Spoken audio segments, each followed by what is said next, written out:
When you join the United States Army for active duty, there are some individuals that are going to get paid extra on top of their base pay, their basic pay that's based on their rank, to live off base, to pay for housing.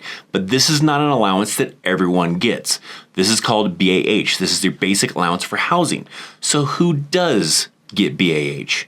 Because if you're not familiar, if you're a single soldier that joins the United States Army on active duty, you're going to live in the barracks. But if you're married, or even in other cases, those individuals get a housing allowance to live off base. So the married soldiers is one of the most common ones, right? If you are married, of course, you can't live in the barracks, right? There used to be this thing way back in the day called geographical bachelor, where if a soldier, let's say they were stationed at Fort Carson, but their family did not want to go to Colorado and they wanted to stay in their hometown, then that soldier could still kind of collect BAH to help kind of support their family back home, but then live in the barracks. And the Army kind of did away with that actually quite a long time ago. So they don't even have that. So if I have any old school veterans that remember geographical bachelors, they don't do that anymore in the Army. It's also important to note that if you're a married soldier, yeah, you're going to get that BAH, but if you choose to live on-post housing, they don't give you BAH because the housing is just free if you live on on-post housing. You're going to get that BAH if you choose not to take on-post housing. You don't want that, it's not available, whatever the case is. Then you go to live off-post and that BAH is there so you can pay the rent. But that's just one example, and it's actually the most common example, right? Married soldiers, you're going to get BAH unless you're going to live on post. But there's other examples of individuals that will also receive that housing allowance. One of those also includes officers. In today's Army, they do not have officer quarters, unless sometimes overseas locations sometimes do, but stateside, they don't have officer quarters. So that's not a thing in the Army where officers have their own separate barracks like it used to be way back in the day. Officers in today's Army either get the same option like married soldiers do, where they get to choose an on-post housing location if they have any available for officers. If not, they receive that BAH to go live off post and get themselves an apartment.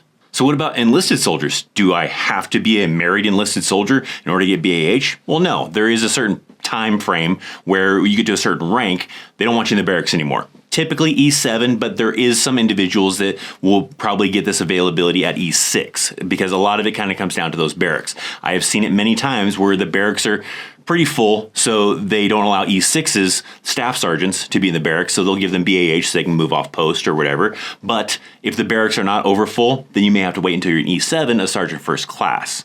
E7 is typically the standard for enlisted soldiers, but like I said, there's a lot of barracks sometimes where they're just overcrowded, so they'll have the E6s move out too, and they'll pay them BAH too. So that's kind of the criteria for on the enlisted side. You have to move up quite a bit in rank to be able to qualify for that, or you gotta be an officer. But there are also some cases that even lower than that, you might qualify and be able to get BAH.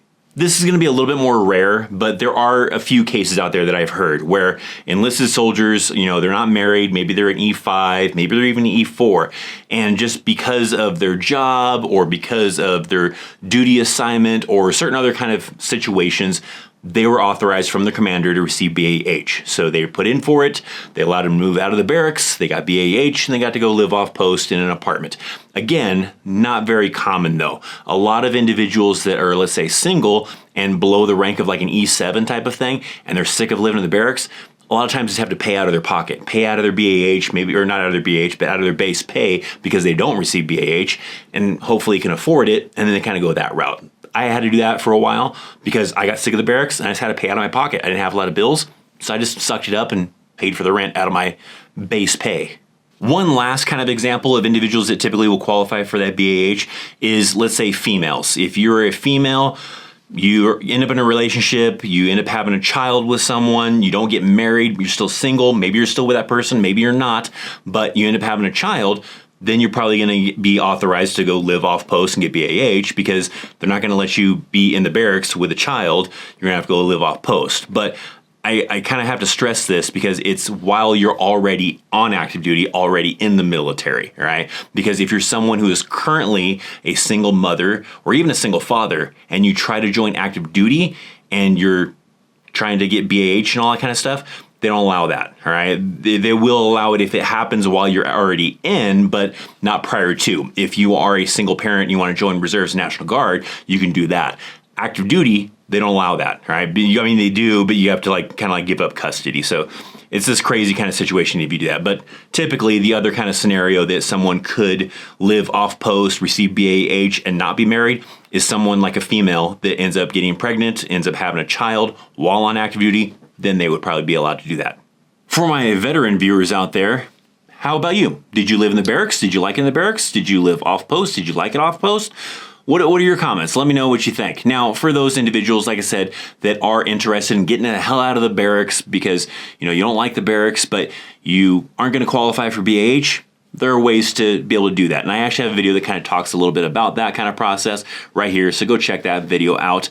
If you enjoyed this video, hit that thumbs up. Thanks for watching. I'm Christopher Chaos, and I'll see you next time. See ya.